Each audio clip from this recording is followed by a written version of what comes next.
واقعہ کربلا تاریخ کا دردناک واقعہ ہے۔ یہ اقتدار کی جنگ نہیں تھی، اقدار کی جنگ تھی۔ دو شخصیتوں کی لڑائی نہیں تھی، دو نظریات کا ٹکراؤ تھا۔ یہ حق اور باطل کا معرکہ تھا۔ یزید ظلم کا استعارہ ہے، حسین ابن علی امن کی علامت ہے۔ یزید جبر کا پتلا ہے، حسین صبر کا پیکر ہے۔ یزید اپنی بدطینت فطرت اور اپنی طبع ناہموار کے باعث دنیا پر ذلت و رسوائی، ظلم، جبر، جور و زیادتی کی علامت بن کے ابھرا، اور حسین ابن علی رضی اللہ تعالی عنہ حق و صداقت کا نشان بن کے ابھرا۔ کربلا کے تپتے ہوئے ریگزار میں حسینی اور یزیدی دو کردار سامنے آتے ہیں۔ اقبال نے کہا تھا، موسیٰ و فرعون و شبیر و یزید، ایند و قوت از حیات آید پدید،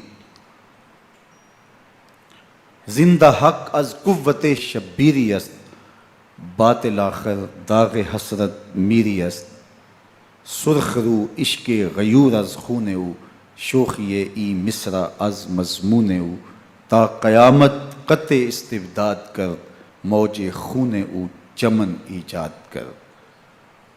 یزید بہدل کی بیٹی محسون کا ناپاک بیٹا تھا، اور حسین محمد عربی کی بیٹی فاطمہ کا شہزادہ تھا۔ یزید دمشق کے اطراف میں سرجون اور جریر اختل جیسے اوباشوں کے جرمٹ میں پل کے جوان ہوا۔ حسین کے گھر کا دروازہ مسجد نبوی کے اندر کھلتا تھا۔ یزید نشے میں دھت ہو کر کے نمازیں چھوڑ دیتا تھا۔ حسین کی کربلا کے اندر بھی نماز تہجد قضا نہیں ہوئی۔ یزید ظلم کا دوسرا نام ہے، حسین امن کی علامت ہے۔ یزید نے زندگی میں ایک مرتبہ حج کیا اور شراب کے مٹکے ساتھ لے کے آیا، اور اختل اور دیگر گویوں اور مغنیوں کو اپنے ساتھ رکھا تاکہ سفر آسانی سے کٹے۔ حسین ابن علی نے 25 حج سواری ہونے کے باوجود پیدل کیے۔ یزید حج بیت اللہ کے بعد مدینہ المنورہ آیا اور شراب کی ایک مجلس بپا کی۔ حضرت امام حسین رضی اللہ تعالی عنہ جب وہاں پہنچے تو شراب کی پھیلی ہوئی بدبو کو محسوس کرتے ہوئے فرمایا، یہ بو کیسی ہے؟ تو نشے میں دھت یزید بولا، یہ شام میں بنتی ہے، اور ایک جام منگوایا اور اس کو پیتے ہوئے دوسرا جام حضرت امام حسین رضی اللہ تعالی عنہ کی طرف بڑھاتے ہوئے کہا، ابا عبداللہ لیجئے۔ تو حضرت امام حسین رضی اللہ تعالی عنہ نے فرمایا، میں اس کی طرف دیکھتا بھی نہیں ہوں، اور پھر وہ عشقی اشعار پڑھنے لگا۔ جب یزید کی شراب نوشی کا منظر امام حسین رضی اللہ تعالی عنہ اپنی آنکھوں سے دیکھ چکے تھے تو مجھے بتاؤ، یزید کے ہاتھ پہ امام حسین کا پاک ہاتھ کیسے آتا؟ حضرت امام حسین رضی اللہ تعالی عنہ جس ماحول میں پلے تھے، جس ماحول میں پرورش پائی تھی، جس ماحول میں رہے تھے، وہ پاکیزہ اور تقدس مآب ماحول تھا۔ اور یزید کبھی اطراف دمشق میں، کبھی غوطہ میں، کبھی الخضرہ محل میں، اور کبھی کہاں داد عیش دیتا رہا اور لہو و لعب کے اندر مصروف رہا، اور اس کی زندگی ان چیزوں سے عبارت تھی۔ وہ محرمات کو حلال قرار دیتا، شراب نوشی اس کی ہڈیوں میں رچی ہوئی تھی، اور شریعت بیضا کا مذاق اڑایا کرتا۔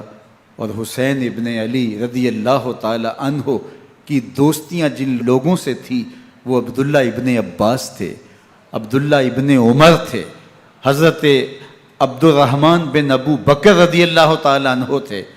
یزید تو جوا کھیلتا رہا، یزید تو قمار بازی کرتا رہا، یزید تو شراب نوشی کرتا رہا، اور حسین ابن علی مسجد نبوی کے ممبر میں حضور کے پہلوؤں میں بیٹھتے رہے۔ زمانے نے وہ منظر دیکھا کہ سرخ رنگ کے جوڑے پہنے ہوئے حسنین کریمین حجرہ فاطمہ سے نکلتے ہیں، کم عمری کی وجہ سے کبھی گرتے ہیں کبھی سنبھلتے ہیں، اور آقا کریم خطبہ ارشاد کر رہے ہیں، خطبہ چھوڑ کے حضور نے شہزادوں کو اٹھا لیا۔ وہ منظر بھی زمانے نے دیکھا۔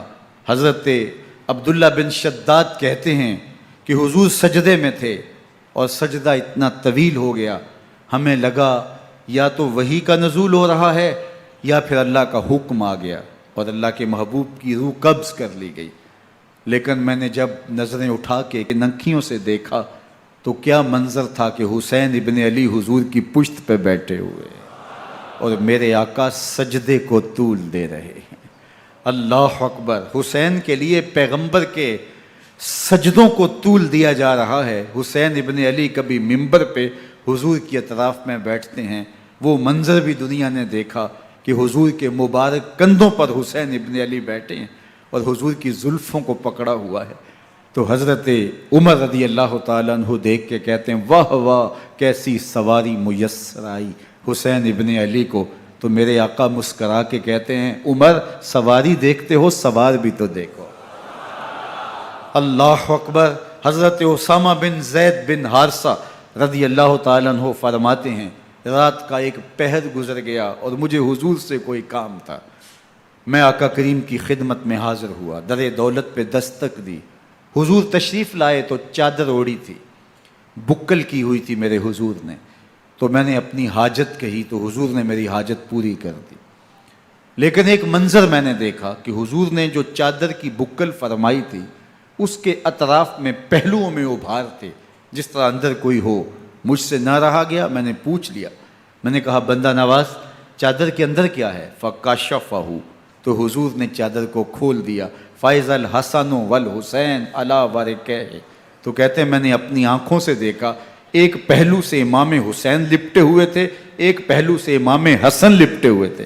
فرمایا یہ میرے بیٹے ہیں، یہ میری بیٹی کے بیٹے ہیں، اے اللہ میں ان سے پیار کرتا ہوں، تو بھی ان سے پیار کر، جو ان سے پیار کرے اس سے بھی پیار کر۔ ان کی محبت کا درس دیا، ان کے پیار کا سبق پڑھایا، کہا ان سے پیار کرنے والا میرے سے پیار کرنے والا ہے، ان سے بغض رکھنے والا میرے سے بغض رکھنے والا ہے۔ ان کی تکلیف حضور کو بے چین کر دیتی تھی۔ حضرت سیدہ فاطمہ الزہرا رضی اللہ تعالی عنہ کے گھر کے قریب سے گزرے تو حضرت امام حسین کے رونے کی آواز آ رہی تھی، تو آقا کریم علیہ السلام نے فرمایا کہ فاطمہ حسین کو چپ کرواؤ، الا تعلمی ان بقاءہ یوزینی، تو جانتی نہیں حسین کا رونا مجھے دکھ دیتا ہے۔ حسین ابن علی کو حضور رونے نہیں دیتے تھے، ان کو دکھی نہیں ہونے دیتے تھے، کیونکہ رسول اللہ صلی اللہ علیہ وسلم جانتے تھے کہ یہ کتنے دکھ سہے گا، کتنی تکلیفوں سے گزرے گا اور کتنے مصائب سہے گا۔ زمانے نے وہ گھڑیاں بھی دیکھیں کہ حضرت حذیفہ بن یمان رضی اللہ تعالیٰ عنہ فرماتے ہیں کہ میں حضور کی خدمت میں نماز مغرب کی ادائیگی کے لیے حاضر ہوا، اور میں نے یہ اجازت خاص طور پہ اپنی ماں سے اس شرط پہ لی تھی کہ امی آپ مجھے اجازت دیں، میں حضور کی خدمت میں حاضر ہوتا ہوں، مغرب کی نماز بھی ادا کروں گا اور پھر حضور سے عرض کروں گا حضور میرے لیے اور میری ماں کے لیے بخشش کی دعا کر دیجئے۔ ماں نے اس شرط پہ اجازت دے دی اور میں حضور کی خدمت میں آ گیا، نماز مغرب ادا کی، سلام پھرا تو میرے دل میں آرزو تھی میں حضور سے عرض کروں حضور میرے لیے اور میری ماں کے لیے مغفرت کی بخشش کی دعا کر دیں، لیکن حضور عبادات میں ذکر میں نوافل میں ایسے مشغول ہوئے کہ میں آرزو رکھنے کے باوجود بھی عرض نہ کر سکا۔ خیر نماز عشاء کا وقت ہوا، اذان پکاری گئی، حضور مصلی پہ آئے، نماز پڑھی، سلام پھرا، تو میرے دل میں پھر خیال آیا کہ ماں سے ایک نماز کی چھٹی لی تھی، نمازیں بھی 2 ہو گئیں، ماں نے جاتے پوچھنا ہے حضور سے میرے لیے اور اپنے لیے مغفرت کی، بخشش کی دعا کروائی تھی، تو کیا جواب دوں گا؟ اور حضور اٹھے اور کاشانہ اقدس کی طرف چل دیے۔ اب میرے دل میں یہ خیال رہ کے آ رہا تھا کہ ماں کو کیا جواب دوں گا، میں تو حضور سے بخشش و مغفرت کی دعا کروا ہی نہیں سکا۔ جب حضور چل پڑے تو غیر ارادی طور پہ میں بھی حضور کے پیچھے چل پڑا۔ چلنے میں تھوڑی سی رفتار تیز ہو گئی، جس سے قدموں کی آہٹ پیدا ہوئی، تو جب آواز پیدا ہوئی تو حضور نے رخ پھیرے بغیر فرمایا من ھذا، میرے پیچھے پیچھے کون آ رہا ہے؟ پھر خود ہی کہا حذیفہ تو نہیں؟ تو میرا دل دھڑک رہا تھا، قلت نعم، میں نے کہا جی حضور میں حذیفہ ہوں۔ فرمایا ما حاجتک غفر اللہ لک ولامک، کیا کام ہے؟ اللہ تجھے بھی بخش دے، تیری ماں کو بھی بخش دے۔ اب جو کام تھا وہ جنبش لب سے پہلے ہی ہو گیا، یہاں تو لفظوں کا سہارا بھی نہیں لینا پڑتا، وہ بند لبوں کی بولیاں بھی سنتے ہیں۔ اقبال بولا ہے فروغت صبح آثار و دہور، چشم تو بی نندائے ما فی الصدور، تیری نظر تو سینوں کے چھپے راز بھی دیکھتی۔ تو کہا ما حاجتوں کا غفر اللہ لک ولامک، اللہ تجھے بخش دے، تیری ماں کی بھی مغفرت کر دے، کیا کام ہے؟ اب جو کام تھا وہ تو ہو گیا۔ تو میرے حضور نے ارشاد فرمایا حذیفہ سنو، ابھی ایک فرشتہ آیا ہے جو اس سے قبل دھرتی پر پہلے کبھی نہیں آیا، آج پہلی مرتبہ اللہ سے اجازت لے کے 2 کام کرنے آیا ہے، ایک تو مجھے سلام کرنے آیا ہے اور دوسرا خوشخبری دینے آیا ہے کہ آپ کی بیٹی فاطمہ جنتی عورتوں کی سردار ہے اور حسن اور حسین جنتی جوانوں کے سردار۔ ایک طرف یزید ناپاک میسون کا پلیت بیٹا، اور ایک طرف محمد عربی کا نواسا، فاطمہ کے دودھ کا اثر، علی المرتضیٰ کے خون کی تاثیر، رسول اللہ صلی اللہ علیہ وسلم کے کندھوں پہ بیٹھنے والا۔ ایک دن حضور نے امام حسین رضی اللہ تعالیٰ عنہ کے ہاتھ پکڑ لیے اور ان کے پاؤں اپنے پاؤں پہ رکھے اور پھر فرمایا بیٹے آگے بڑھو، اور ان کے پاؤں حضور کی پنڈلیوں پہ آئے، پھر کہا بیٹے اور آگے بڑھو، حتیٰ کہ ان کے پاؤں حضور کی رانوں پہ آئے، پھر فرمایا بیٹا اور آگے بڑھو، تو ان کے پاؤں حضور کے مبارک بطن اقدس پہ آئے، پھر بازوؤں کو کھینچ کے اپنے قریب کیا اور حسین ابن علی کے منہ میں اپنی زبان رکھ دی، اور وہ اس طرح چوس رہے تھے جس طرح کھجور چوسی جاتی ہے۔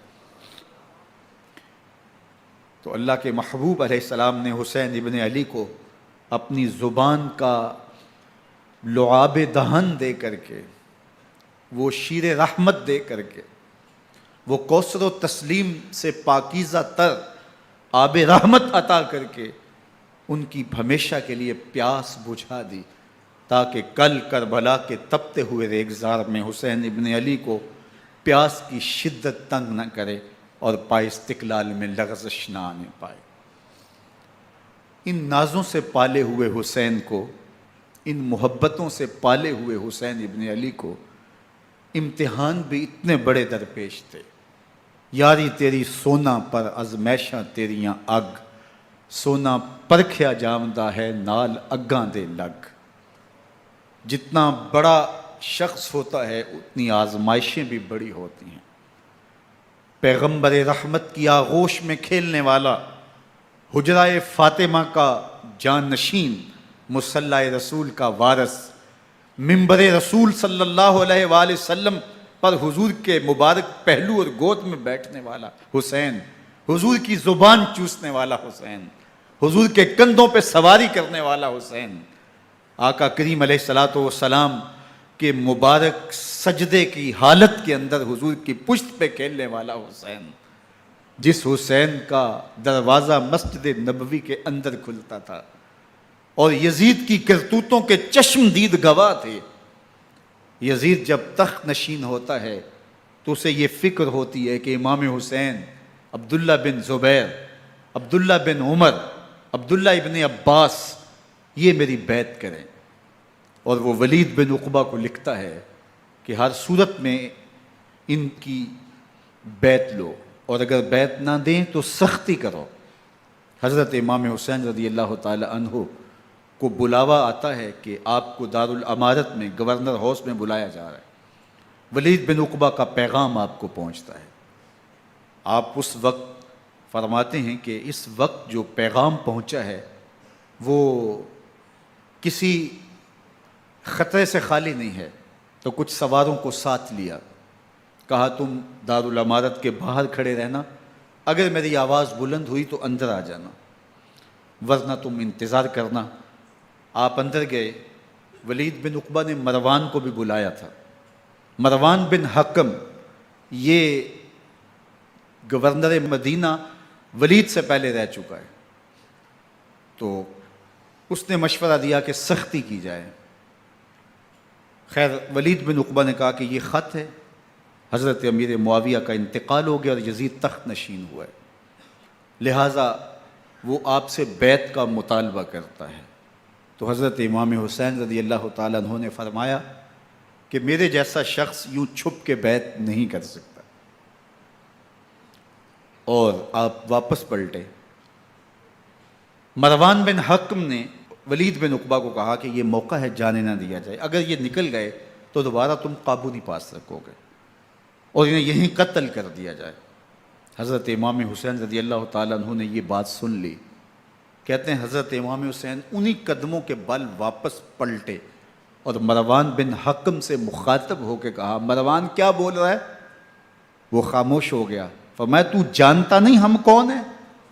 آنا حسین ابن علی ابن ابی طالب، میں حسین ہوں، میں علی کا بیٹا ہوں، ہمارے گھر میں قرآن اترتا رہا ہے، وحی کا نزول ہوتا رہا ہے، اور یزید فاسق ہے، فاجر ہے، مسلمانوں کا قاتل ہے اور شرابی ہے، میں ڈنکے کی چوٹ پہ یزید کی بیعت سے انکار کرتا ہوں۔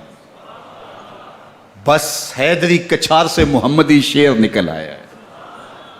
اب اوسان خطا ہو گئے، راستہ چھوڑ دیا، واپس آئے، سیدہ زینب سے ملے، کہا مدینے کو چھوڑنا پڑے گا۔ کہا بھیا کیا ہوا؟ کہا یزید بیعت لینے پہ مصر ہے اور میں کسی صورت بھی بیعت نہیں کروں گا۔ رسول اللہ کا مدینہ ہمارے خون سے لالا زار بنے گا، میں نہیں چاہتا کہ حضور کے شہر نور کی حرمت پامال ہو۔ دوستو وہ کیسا منظر ہوگا جب حسین ابن علی نے آخری حاضری حضور کے روضے پہ دی ہوگی۔ حاجی یا معتمر 10 دن کے لیے، 8 دن کے لیے، 20 دن کے لیے مدینہ المنورہ عارضی سکونت اختیار کرتا ہے، اور حضور کے روضہ انور سے، اس شہر نور سے، ان گلیوں سے، ان بام و در سے ایسا مانوس ہو جاتا ہے کہ جب واپس پلٹ رہا ہوتا ہے ان دعاؤں کے ساتھ کہ دوبارہ آنا بھی نصیب ہو، اور اسے لگتا ہے کہ میں دوبارہ بھی بلایا جاؤں گا، لیکن اس کے باوجود شہر حبیب چھوڑنا قیامت سے کم نہیں ہوتا۔ اعظم چشتی مرحوم آخری بار جب حضور کے روضہ انور پہ گئے تو بیمار تھے، ویل چیئر پہ تھے۔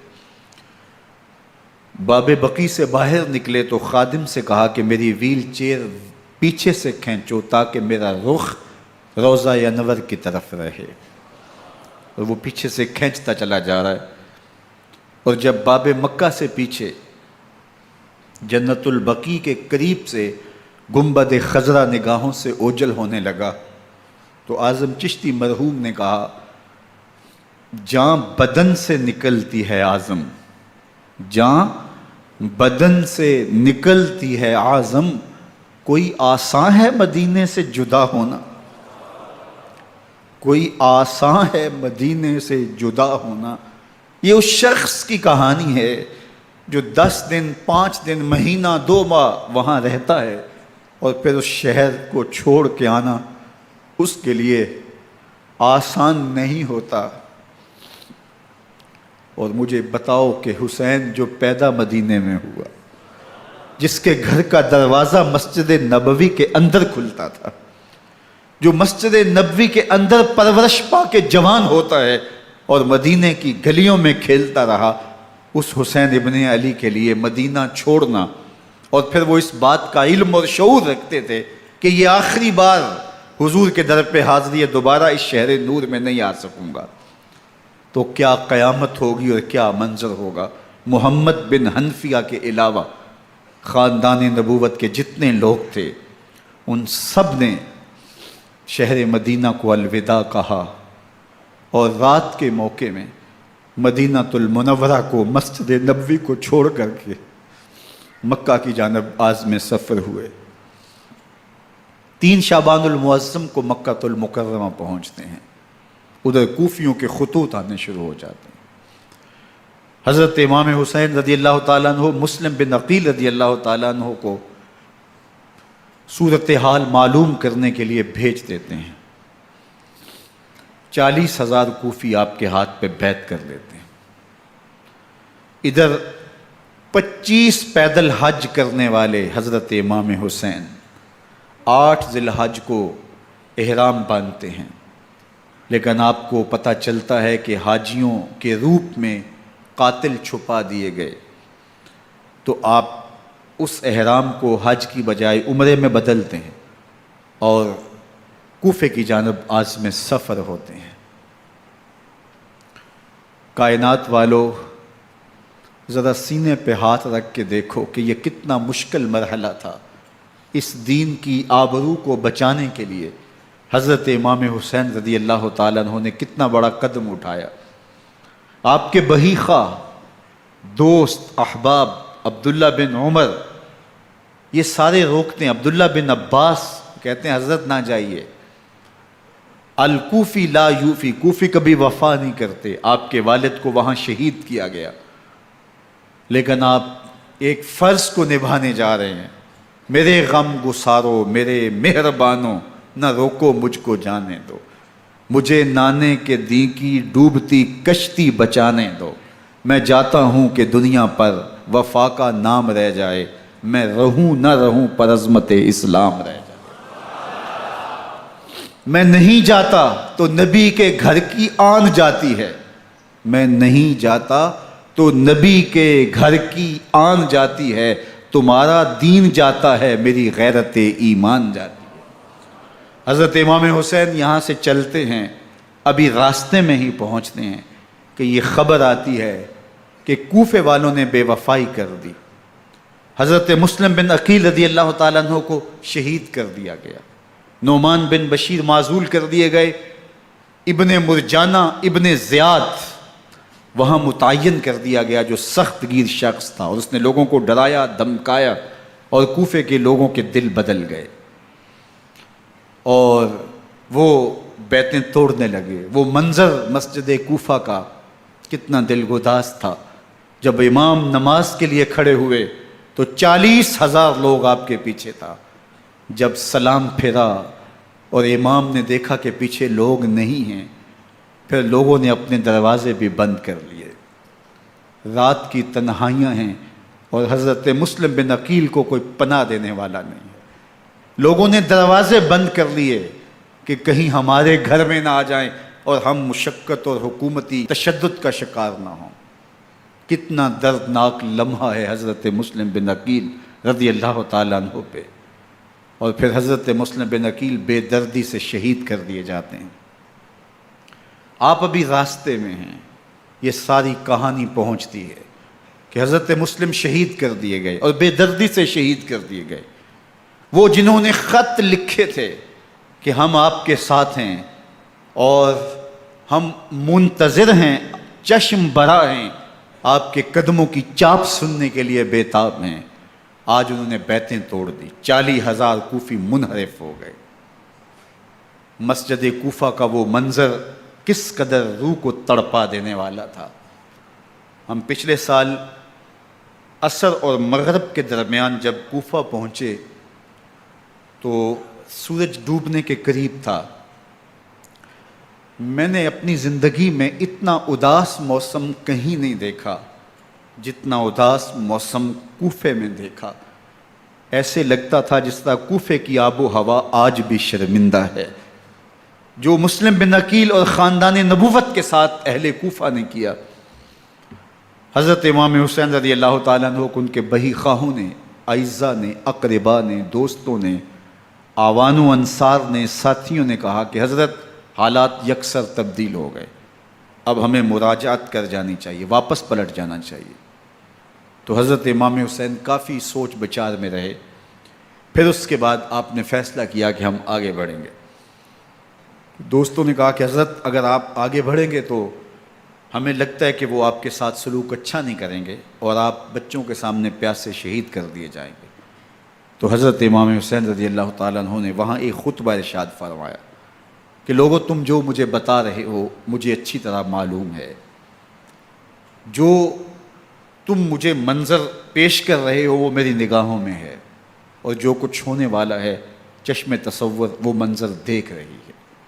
چونکہ حضرت امام حسین رضی اللہ تعالیٰ عنہ کی شہادت کی خبر حضرت امام حسین کے پیدا ہوتے ہی خاندان نبوت میں عام تھی۔ حضور علیہ الصلوۃ والسلام کو یہ بات جبریل امین نے آ کے بتائی تھی جب حسین ابن علی کے ساتھ حضور محبت کا اظہار کر رہے تھے، تو یہ جبریل امین نے آ کے کہا تھا حضور آپ کا یہ بیٹا ارض طف میں شہید کر دیا جائے گا، اور کربلا کی مٹی لا کے حضور کو دی اور ام سلمہ کو حضور نے عطا کر دی۔ حضرت ام سلمہ کہتی ہیں کہ ایک دن میں سوئی تو خواب دیکھا کہ حضور کے مبارک بال بکھرے ہوئے ہیں اور سخت پریشان ہیں، تو میں نے کہا کہ حضور آپ کی یہ کیا حالت ہے؟ وَبِيَدِهِ قَارُورَةٌ، اور حضور کے ہاتھ میں ایک شیشی ہے، فِيهَا دَمٌ، جس کے اندر خون ہے۔ تو میں نے کہا حضور یہ کیا؟ فرمایا میں قتل گاہ حسین سے آ رہا ہوں اور یہ حسین ابن علی کا خون ہے۔ تو کہا 10 محرم کا دن تھا، دوپہر کا یہ منظر تھا، میں کیلولہ کر کے اٹھی، جب میں نے دیکھا تو وہ شیشی جس میں کربلا کی مٹی رکھی تھی وہ خون بن چکی تھی۔ تو یہ خبر پہلے دی گئی تھی، یہ بتا دیا گیا تھا۔ فرمایا میرے دوستو جو تم مجھے بتاتے ہو میں اس سے بے خبر نہیں ہوں، یہ سب کچھ ہونے والا ہے، لیکن اس کے باوجود میں کیوں جا رہا ہوں؟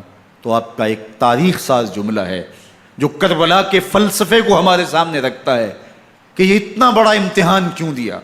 حضرت امام حسین رضی اللہ تعالیٰ عنہ نے فرمایا وَلَكُمْ فِي أُسْوَةٌ، میں اس لیے جا رہا ہوں قیامت تک ظلم، جبر اور ناانصافی کے خلاف کھڑے ہونے والوں کے لیے کوئی نمونہ تو ہو۔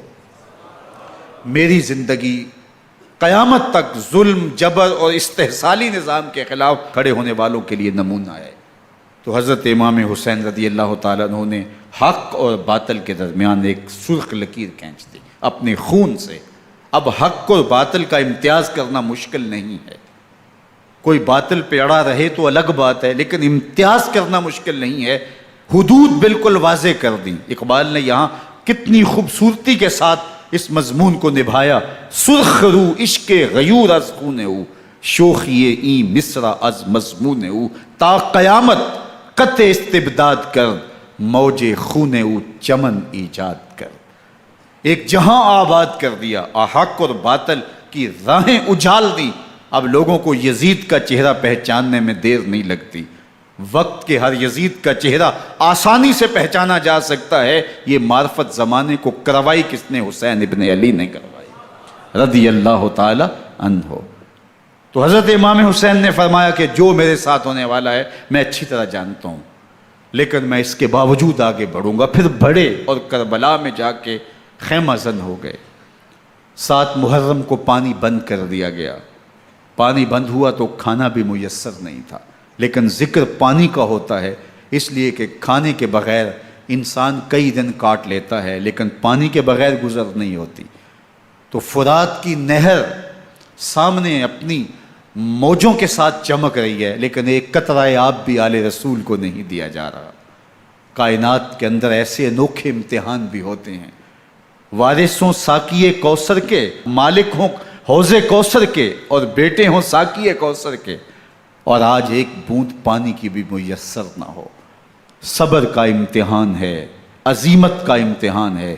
حضرت امام حسین رضی اللہ تعالیٰ عنہ خیمہ زن ہو گئے، 3 دن تک پانی بند رہتا ہے، 9 محرم کو رات کی تنہائی میں حملہ آور ہونا چاہتے ہیں، لیکن آپ نے کہا کہ ہمیں اللہ کے حضور عبادت اور ذکر کے لیے وقت دیا جائے۔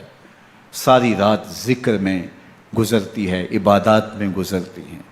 رات کے اندھیرے میں آپ چراغ بجھا دیتے ہیں۔ آوان و انصار کو کہتے ہیں کہ ان کی دشمنی میرے ساتھ ہے، انہیں میرا خون چاہیے، اگر تم رات کی تاریکی میں نکل جاؤ تو میں تم سے کوئی مواخذہ نہیں کروں گا، اور یہ بھی تمہارا پیچھا نہیں کریں گے، اس لیے کہ ان کا مطلوب تم نہیں ہو، ان کا مطلوب میں ہوں۔ جب چراغ جلایا تو کوئی بھی نہیں گیا۔ مسلم بن اوسجہ کھڑے ہو کے کہتے ہیں حضرت اگر ہمارے بدن کو 70 بار کاٹا جائے اور جلایا جائے اور ہواؤں میں اڑا دیا جائے پھر بھی آپ کا ساتھ نہیں چھوڑیں گے۔ 70 سال کے بوڑھے ہیں حبیب بن مظاہر، کہتے ہیں حضرت آپ کو چھوڑ کے جائیں کہاں، آپ کو چھوڑ کے جائیں کہاں، کوئی ساتھ چھوڑنے کے لیے تیار نہیں ہے، پیاس ہے، سخت گرمی ہے، کربلا کا ماحول ہے، 72 افراد اور خاندان کی خواتین میدان کربلا میں خیمہ زن ہیں، دوسری طرف لشکر اعداء اشقیا 22,000 کی تعداد میں مقابلے میں، ایک روایت 30,000 کی ہے۔ ان صرف 72 پیاسے لوگوں کے لیے اتنے لوگوں کو جمع کرنے کا مقصد خوف زدہ کرنا تھا۔ شرط ہے کہ یزید کی بیعت کر لیں، محاصرے توڑ دیں گے، پانی دستیاب ہوگا، اعزاز و اکرام سے نوازا جائے گا، خزانوں کے منہ کھول دیے جائیں گے۔ لیکن حسین ابن علی کہتے تھے سب کچھ لٹ جائے گا، باطل کے ہاتھ پہ ہاتھ نہیں رکھوں گا۔ اللہ اکبر۔ اب صبح طلوع ہوتی ہے، عاشور کا دن چڑھتا ہے، سورج اپنی پوری تمازت کے ساتھ گرمی برسا رہا ہے۔ آج خاندان نبوت کا امتحان زمانے نے دیکھنا ہے۔ رسول اللہ کا لعاب چوسنے والا اس کے صبر کا آج امتحان ہے، حضور کے کندھوں پہ کھیلنے والے حسین کا آج امتحان ہے۔ اللہ اکبر۔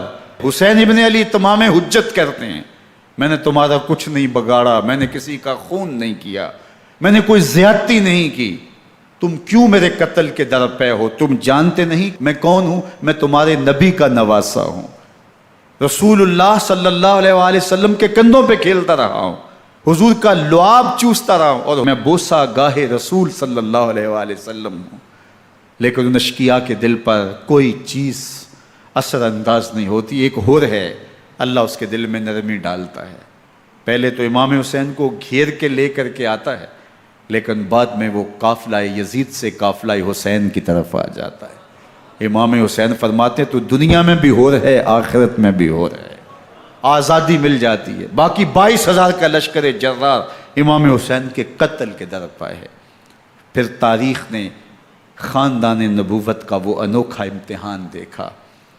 حضرت امام حسین کے بچے بالخصوص خواتین پیاس کی شدت میں حلق خشک ہیں۔ حضرت سکینہ تڑپ کے اپنے باپ سے کہتی ہیں کہ مجھے 6 ماہ کے علی اصغر کی پیاس نہیں دیکھی جا رہی۔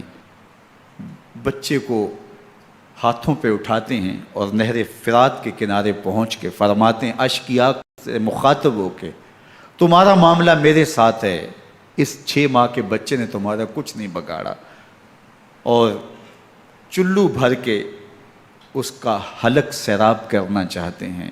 ایک 2 شاخہ تیر آتا ہے جو حضرت علی اصغر کے گلے کو چیر دیتا ہے۔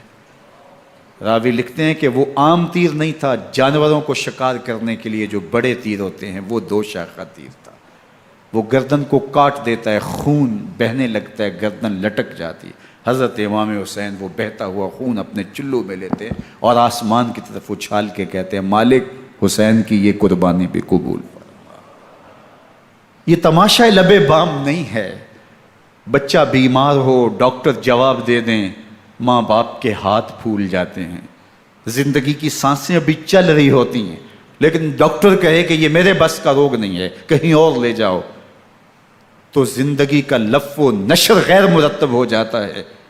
میں سلام پیش نہ کروں حسین ابن علی کو، 6 ماہ کا علی اصغر ہاتھوں میں دم توڑتا ہے، گردن لٹک جاتی ہے، خون بہہ رہا ہے، اب خیموں کی طرف بڑھ رہے ہیں، لیکن زبان پہ شکایت نہیں ہے، کہتے ہیں مالک حسین کی یہ قربانی قبول کر لے۔ اب خیموں کی طرف آنا، شہر بانوں ام رباب سیدہ زینب حضرت سکینہ سلام اللہ علیہا کا سامنا کوئی آسان کام نہیں تھا، لیکن حسین ابن علی آتے ہیں، شہزادے کو یہاں خیموں کے قریب رکھ کے کہتے ہیں کہ یہ حوض کوثر سے سیراب ہو گیا ہے۔ اللہ اکبر، کوہرام مچ جاتا ہے خیموں کے اندر، کیا منظر ہوگا، اور ان کو کن الفاظ کے پیرائے میں ڈھال کر کے ان کیفیات کو بیان کیا جا سکتا ہے جو اہل بیت کے خیموں کے اندر علی اصغر کی شہادت کے بعد کا منظر رقم ہو رہا ہوگا۔ اللہ اکبر، ادھر اشکیا آوازیں دے رہے ہیں، مبارزت کے لیے پکار رہے ہیں۔ زمانے نے پھر وہ منظر بھی دیکھا کہ جوان بیٹے کو 18 سال کی کمائی حضرت امام حسین میدان عمل میں بھیج رہے ہیں۔ وہ علی اکبر جو حسین کا نور نظر ہے، آنکھوں کا قرار ہے، دل کی تسکین ہے۔ اور پھر حضرت علی اکبر جب گھوڑے کی زین سے فرش زمین پہ گرتے ہیں تو باپ کو آواز دیتے ہیں، اور حضرت امام حسین جو ہے وہ آگے جا کے بیٹے کی لاش اٹھاتے ہیں۔ اللہ اکبر، 18 سال کے بیٹے کی لاش کو کندھوں پہ اٹھا کے خیموں تک لاتے ہیں اور ہاتھ پھیلا کے کہتے ہیں مالک حسین کی یہ قربانی بھی قبول فرما۔ کبھی قاسم بن حسن کی لاش اٹھا کے لاتے ہیں، کبھی اون و محمد کی لاشیں اٹھا کے لاتے ہیں، بھتیجوں کی، بھانجوں کی، بھائی عباس کے کٹے ہوئے بازو اور زخموں سے چھدا ہوا لاشا۔ کیا کیا قیامتیں تھیں جو اس کربلا کے ایک میدان کے اندر نہیں توڑی گئیں۔ حضرت امام حسین پر دکھ پہ دکھ، تکلیفوں پہ تکلیفیں۔ اب 71 لاشیں اٹھا کے خیموں تک پہنچا چکے، اور ادھر مبارزت کی دعوت دی جا رہی، آؤ میدان عمل میں آؤ، اب دیر کیوں کر رہے ہو۔ رسول اللہ کا حرم، رسول اللہ کی شہزادیاں جو نازوں میں پلی تھیں، وہ کلیاں جو شبنم کا بوجھ بھی گوارا نہیں کر سکتی تھی، آج مصیبتوں کے پہاڑ ٹوٹ گئے۔ حضرت امام حسین کبھی شہربانوں کو، کبھی ام رباب کو دلاسا دیتے ہیں، کبھی حضرت زینب کو کہتے ہیں۔ حضرت زینب کربلا کے اس میدان کے اندر بڑے حوصلے کے ساتھ اپنے بھائی کے ساتھ کھڑی رہی، اپنے 2 بیٹے راہ خدا میں پیش کیے، ان کی لاشیں وصول کیں، لیکن زینب جس جرأت کے ساتھ، جس پامردی کے ساتھ اس سارے منظر کو حوصلے کے ساتھ سہتی رہی، وہ یقیناً حوصلہ سیدہ زینب سلام اللہ علیہا کا ہی ہے۔ لیکن یہ وہ منظر تھا کہ زینب کا دل بھی ڈول گیا جب حسین ابن علی گھوڑے پہ بیٹھنے لگے اور ان کو گھوڑے میں بٹھانے والا کوئی نہیں تھا، اور جو بھی سوار جاتا پھر واپس اس کی لاش ہی آتی اور حسین ابن علی لے کے آتے۔ آج حسین ابن علی جا رہے ہیں، زندگی کا سارا سرمایہ لٹ رہا ہے، حضرت زینب سلام اللہ علیہا سنبھل نہیں رہی۔ حضرت امام رضی اللہ تعالیٰ عنہ اٹھے اور آپ نے حضرت زینب کو صبر کی تلقین کی اور کہا کہ صبر ہی بہترین ذریعہ ہے اور اللہ کی قربت کا ایک بہترین سبب ہے، اور ان کو صبر کی تلقین کرتے ہوئے فرمایا کہ میرے بعد تم نے اس ذمہ داری کو سنبھالنا ہے اور ان مخدرات اسلام کی، ان شہزادیوں کے پردے کی تم نے حفاظت کرنی ہے۔ اور پھر گھوڑے کی زین کس کے امام حسین لشکر اشکیا کی طرف بڑھتے ہیں۔ اب خیموں سے سسکیوں کی آواز آ رہی ہے، ان کا سردار، ان کا تاجدار آج سب کو چھوڑ کے کربلا کے میدان کی طرف بڑھ رہا ہے۔ جرم کیا کیا، قصور کیا کیا، اس نے کیا زیادتی کی کہ آج نیزوں اور انیوں کے مقابلے میں 22,000 کا لشکر حضرت امام حسین پہ ٹوٹ پڑتا ہے۔ آپ پھر اتمام حجت کرتے ہیں، میں نے کسی کو قتل نہیں کیا، خون ناحق نہیں بہایا، میرے خون کے درپے کیوں ہو، اپنی آخرت کیوں برباد کرتے ہو، تم جانتے نہیں میں کون ہوں، میں تمہارے نبی کا نواسا ہوں۔ لیکن ابن زیاد کہتا ہے مقابلے میں آؤ۔ پھر حضرت امام حسین رضی اللہ تعالیٰ عنہ مقابلے میں آتے ہیں، اور جب گھوڑے کو ایڑ لگا کے دشمن اشقیاء پہ ٹوٹتے ہیں تو پھر ایسا منظر ہوتا ہے کہ وہ بھیڑ بکریوں کی طرح آگے بھاگتے ہیں۔ 71 زخم کلیجے پہ لیے شجاعت کا یہ پیکر جب میدان میں آتا ہے، آواز آتی ہے یہ کون ذی وقار ہے، بلا کا شاہ سوار ہے، لباس ہے پھٹا ہوا غبار سے اٹا ہوا، تمام جسم نازنی چھدا ہوا کٹا ہوا، یہ نبی کا نور عین ہے، یہ بالیقین حسین ہے، یہ حسین ابن علی ہے رضی اللہ تعالیٰ عنہ۔ پھر چاند بادلوں میں گھر جاتا ہے، شامی گنڈے تیر برساتے ہیں، تلواروں سے آپ کے بدن پر ضربیں لگاتے ہیں اور نیزوں سے آپ کے بدن کو پرو دیتے ہیں۔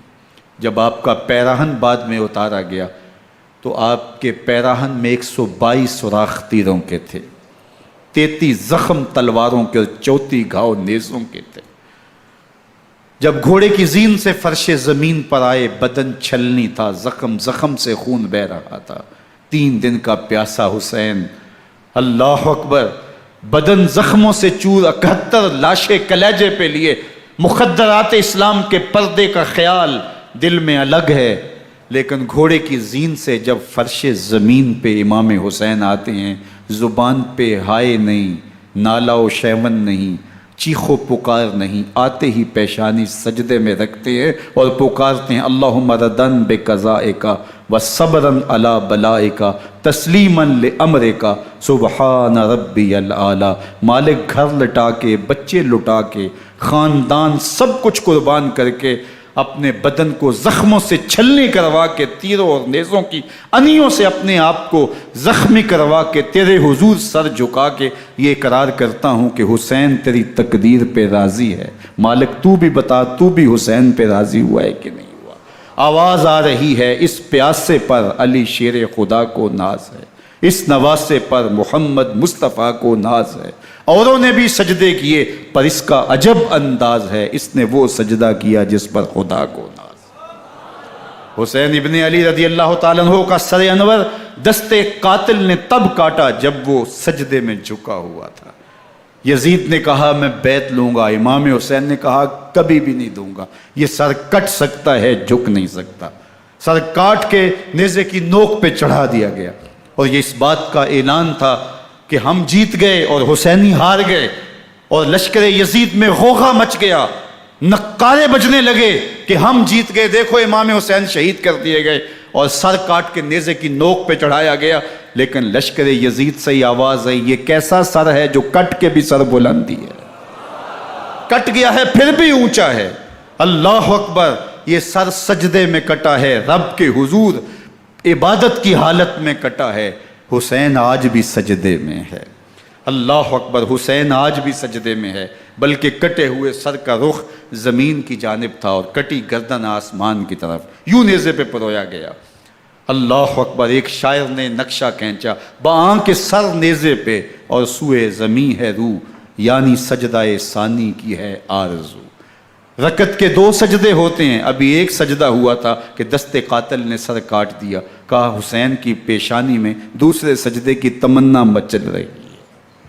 یہ تھا حسین ابن علی کا سجدہ، ساری زندگی رب کے حضور سجدہ قضا نہیں ہونے دیا۔ آج پانی نہیں ہے، اللہ اکبر، آج تیمم کر لیتے ہیں، آج اپنے خون کو اوڑھ کر کے حسین نے اپنی پیشانی اپنے مالک کے حضور جھکا کر کے عظیمت کی وہ انوکھی داستان رقم کر دی کہ صدیاں گزرنے کے باوجود بھی ان کی یادوں کے چراغ روشن ہیں۔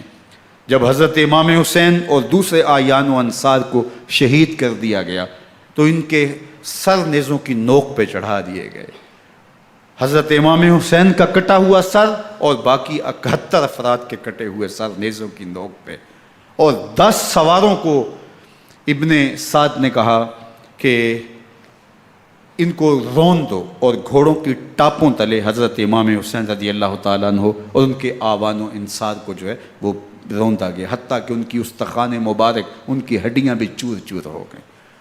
روننے سے قبل ان کا لباس اتار لیا، ان کے کپڑے اتار لیے گئے، اللہ اکبر، کیسی دردناک گھڑیاں تھیں۔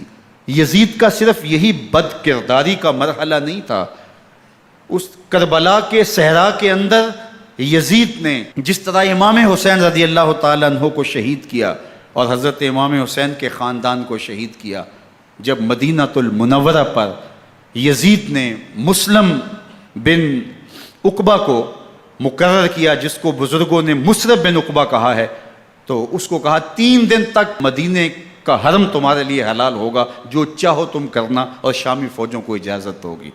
تو وہاں بھی انہوں نے 10,000 تابعین اور 700 صحابہ کو شہید کیا۔ حضرت ابو سعید خدری رضی اللہ تعالیٰ عنہ گھر سے باہر نکلے، کافی بوڑھے ہو چکے تھے، تو انہوں نے حضرت ابو سعید خدری کو پکڑ لیا، کہا تم کون ہو؟ کہا مجھے ابو سعید خدری کہتے ہیں۔ تو کہا ہاں تمہارا نام سنا ہے، اور داڑھی سے پکڑ کے کھینچا اور کہا کہ ہے تمہارے پاس جو ہمیں دو؟ تو کہا کہ میرے پاس تو کچھ بھی نہیں، میں تو فقیر آدمی ہوں۔ تو ان کے گھر ان کو لے گئے، تو 2 کبوتر رکھے تھے حضرت ابو سعید خدری نے، تو وہ کبوتر لوٹ کے لے گئے۔ اللہ اکبر۔ حضرت ابن سنان رضی اللہ تعالیٰ عنہ کو، جو حضور کے علم بردار تھے فتح مکہ کے دن، ان کو ستو پہلے پلائے اور پھر ان کی گردن کاٹی گئی، اور کہا یہ ہے وہ ستو جو تم زندگی میں آخری بار پیو گے۔ ایک گھر میں داخل ہوئی شامی فوج، تو ایک خاتون کے ابھی بچہ پیدا ہوا تھا، اور قابلہ نے، دائیا نے، وہ بچہ ماں کی چھاتی پہ لٹایا، اور وہ ماں کا پہلا دودھ پی رہا تھا۔ تو یہ جا کے کہنے لگے نکالو تمہارے پاس جو کچھ ہے۔ تو اس خاتون نے کہا تم جانتے ہو یہ بچہ کون ہے؟ تو انہوں نے کہا ہم نہیں جانتے۔ کہا یہ حضرت ابن ابی کبشہ انماری رضی اللہ تعالیٰ عنہ کا بچہ ہے، اور یہ وہ صحابی ہیں کہ جو بیت الشجرہ کے موقع پہ حضور کے ہاتھ پہ بیعت کرتے ہیں۔ انہوں نے اس چیز کا لحاظ نہ کیا کہ جو کچھ ہے وہ ہمیں دو، ورنہ تیرے بچے کو نہیں چھوڑیں گے۔ تو ماں بچے سے مخاطب ہو کے کہتی ہے، ابھی بچہ پیدا ہوا ہے اور ماں سے پہلا دودھ پی رہا ہے، کہ بیٹے اگر میرے پاس کچھ ہوتا، وہ قیمتی سے قیمتی چیز بھی ہوتی، تیری جان کے لیے قربان کرتی، لیکن اس وقت میرے پاس کچھ ہے نہیں۔ تو ایک شکی آگے بڑھا اور بچے کو ایک ٹانگ سے پکڑ کے کھینچ کے دیوار کے ساتھ پٹک کے مارا، جس سے دماغ کا بھیجا نکل گیا۔ کیا کیا زیادتیاں نہیں کی۔ 700 صحابہ حرہ کے واقعہ میں شہید کیے یزید نے، اور 10,000 تابعین شہید کیے۔ مسجد نبوی میں منبر رسول کے ساتھ گھوڑے باندھے، اور وہ منبر رسول اور مصلی رسول کے قریب لید کرتے رہے۔ حضرت سعید بن المسیب فرماتے ہیں میں نابینا تھا اور حضور کے روضہ انور کے پاس بیٹھا تھا، اور یزید کے سپاہی آتے، جو بھی مسجد میں نظر آتا پکڑ کے لے جاتے، مجھے نابینا سمجھ کے چھوڑ دیتے، لیکن میں پریشان تھا کہ ظہر کا وقت ہوگا، عصر کا وقت ہوگا، مغرب عشاء کا وقت ہوگا، نہ اذان، نہ اقامت، نہ جماعت، تو کیسے مجھے پتہ چلے گا کہ نماز کا وقت ہو گیا، اور کیسی میری نمازوں کا کیا بنے گا؟ میں اس فکر میں بیٹھا تھا۔ لم ازل اسمع الاذان والاقامت من قبر رسول اللہ صلی اللہ علیہ وآلہ وسلم۔ فرماتے ہیں جب بھی پھر نماز کا وقت آیا، گنبد خضرا سے اذان کی بھی آواز آئی، اقامت کی بھی آواز آئی۔ 3 دن تک مسجد نبوی کے اندر گھوڑے بندے رہے، اور مدینہ کی حرمت پامال کی۔ مدینہ کے گھروں کے اندر یہ بدکماش داخل ہوئے، اور جو بدکاریاں انہوں نے کی کلیجہ منہ کو آتا ہے۔ 1002 شیزائیں ان بدکاروں کی بدکاریوں کی وجہ سے کنواری حالت کے اندر حاملہ ہوئی۔ 3 دن تک مدینے کا حرم انہوں نے پامال کیا، اور پھر مکہ المکرمہ میں کعبۃ اللہ پر گولے برسائے، اور کعبہ کا غلاف جل گیا۔ وہ تو یزید مر گیا، اور حضرت عبداللہ ابن زبیر رضی اللہ تعالیٰ عنہ نے اپنی خلافت کا اعلان کیا۔ یزید کے یہ کرتوت تھے، ادھر اہل مدینہ کو ستایا، ادھر اہل مکہ کو ستایا، اور رسول اللہ صلی اللہ علیہ وسلم کے خانوادے کی بے حرمتی اور توہین کی۔ نہ صرف انہیں قتل کیا گیا، ان کی لاشوں پہ گھوڑے دوڑائے۔ ابن سعد اور شمر جو ہے وہ خیموں میں داخل ہوا، اور مخدرات اسلام کی چادریں چھیننے کی کوشش کی۔ حضرت زینب سلام اللہ علیہ نے مخاطب ہو کے کہا ہمارے چہرے کے رکھوالے چلے گئے ہیں، ظالم تو خیال نہیں کرتا ہم رسول اللہ کی بیٹیاں ہیں۔ حضرت شہربانو، حضرت زین العابدین اور حضرت زینب سلام اللہ علیہم، ان تینوں کو ایک اونٹ پہ باندھا گیا، اور باقی اونٹوں پہ باقی سادات کو، حضور کی شہزادیوں کو باندھا گیا، رسیوں میں جکڑا گیا، اور اونٹوں پہ باندھ کر کے کوفے کی جانب آگے آگے شہیدوں کے سر چل رہے ہیں، اور پیچھے یہ قافلہ چل رہا ہے۔ اور جب یہ قافلہ وہاں سے گزرا جہاں لاشیں پڑی تھیں، امام زین العابدین 14 سال کے تھے اور بیمار تھے، اور ان کا حوصلہ نہ ہوا، وہاں غشی ان کے اوپر آنے لگی، اور وہ منظر ابن کثیر نے، باقی لوگوں سب نے لکھا ہے کہ پھر جب ان کی یہ حالت ہوئی تو پھر سیدہ زینب سلام اللہ علیہ، جنہوں نے ابھی تک بڑے حوصلے کے ساتھ ساری مشکلات کا مقابلہ کیا تھا، اب ان کے بندھن ٹوٹ گئے اور آنکھوں سے آنسو بہنے لگے، اور سیدہ زینب تھے امام حسین رضی اللہ تعالیٰ عنہ کی لاش پہ کھڑے ہو کے، اور وہ روندی ہوئی لاش، ٹوٹی ہوئی ہڈیاں، اور وہ برینا بدن، کٹا ہوا سر نیزے کی نوک پہ، اور لاش یہ پڑی ہے. تو حضرت سیدہ زینب نے مدینے کی طرف منہ کر کے جو ہے وہ حضور سے فریاد کی، یا محمد آہو، یا محمد آہو، ھذا حسین بالآراء مزمل بالدماء، یا محمد آہو بناتوں کا سبایا. یا رسول اللہ، اے پیارے آقا، یا جد آہو، اے ہمارے نانا محترم، یہ دیکھیے آپ کا حسین پڑا ہوا ہے. بدن سے کپڑے اتار لیے گئے، خاک ہوائیں اڑا رہی ہیں، اور اس کے اوپر چادر جو ہے وہ مٹی کی پڑ گئی ہے. حضور آپ کی اولاد کاٹ دی گئی، اور پھر کہا بناتوں کا سبایا. حضور دیکھیے آپ کی بیٹیوں کے ہاتھ باندھ دیے گئے ہیں، اونٹوں پہ کس دیا گیا ہے، سر شہیدہ آگے آگے چل رہے ہیں، اور حضرت سیدنا امام حسین کا آگے آگے سر ہے. راستے کے اندر ایک جگہ آئی، رات گزری اور ان کو اتارا گیا. رات کا موقع تھا، ایک خاتون آئی اور اس نے کوئی کھانا پیش کیا ان کو، اور کہا کہ میں کسی زمانے میں حضرت سیدہ فاطمہ تو زہرا کی نوکری کیا کرتی تھی، ان کی لونڈی تھی، ان کی کنیز تھی، اور آج مجھے پتہ چلا کہ آپ لوگ گزر رہے ہیں، تو میں نے کہا کہ میں اپنی مخدومہ کے خاندان کی خدمت کروں. اور پھر اس نے کہا کہ اس وقت سیدہ کی گود میں ایک 6-7 ماہ کی بچی تھی جس کو زینب کہا کرتے تھے. تو سیدہ زینب نے کہا کہ اماں اگر پہچانتی ہو تو وہ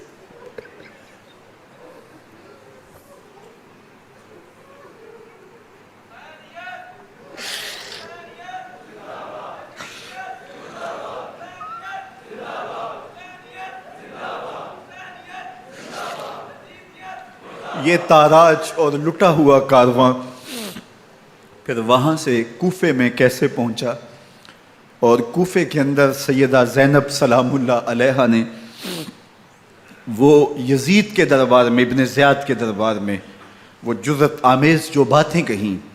اللہ اکبر، زینب کی زبان میں علی کی خطابت بول رہی تھی، اور پھر دشمن اور دوست سارے رونے لگے، اور وہ کیا دل گداز منظر تھے.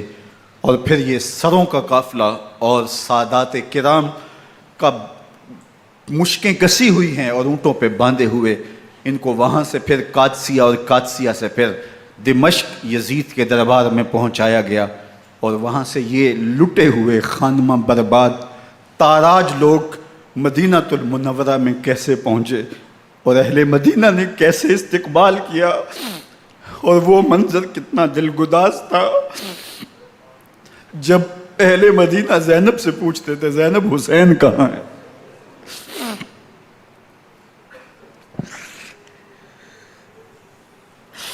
بے مروت بے وفا تیرا بھی کیا افسانہ ہے، جس نے اپنی ہی شمع کو گل کیا تو وہ پروانہ ہے.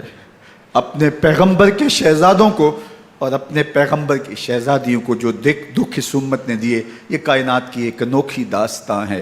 اللہ ہمیں اسوہ شبیری پہ عمل کی توفیق عطا کرے اور ان کے نقوش پاک کی برکتیں دے. اہل بیت کی محبت ہماری روحوں میں جذب کر دے، اور جس عظیمت کے ساتھ، جس حوصلے کے ساتھ انہوں نے دکھوں کو جھیلا، جو دہکتی آگ کے شعلوں پہ سویا وہ حسین، جو جواں بیٹے کی میت پر نہ رویا وہ حسین، جس نے سب کچھ کھو کے کچھ نہ کھویا وہ حسین، مرتبہ اسلام کا جس نے دوبالا کر دیا، خون نے جس کے دو عالم میں اجالا کر دیا، جو کہ سوزے غم کو سانچے میں خوشی کے ڈھال کے، مسکرایا موت کی آنکھوں میں آنکھیں ڈال کے. اے حسین ابن علی تم پر سلام، نازش آل نبی تم پر سلام. ذرا میرے ساتھ یہ پڑھ لیجئے، اے حسین ابن علی تم پر سلام، نازش آل نبی تم پر سلام، تم پہ لاکھوں رحمتیں لاکھوں سلام. اے شہیدان محبت کے امام، لالا گوں لالا بدن لالا کفن، اے چمن اندر چمن، زندگی ہی زندگی تیری حیات اے حیات اندر حیات اندر حیات، افتخار ملت بیضا ہے تو، رب کعبہ کی قسم یکتا ہے تو، فخر کا دل میں دریچہ باز کرنا چاہیے، جن کا تو آقا ہے ان کو ناز کرنا چاہیے۔ وآخر دعوانا ان الحمد للہ۔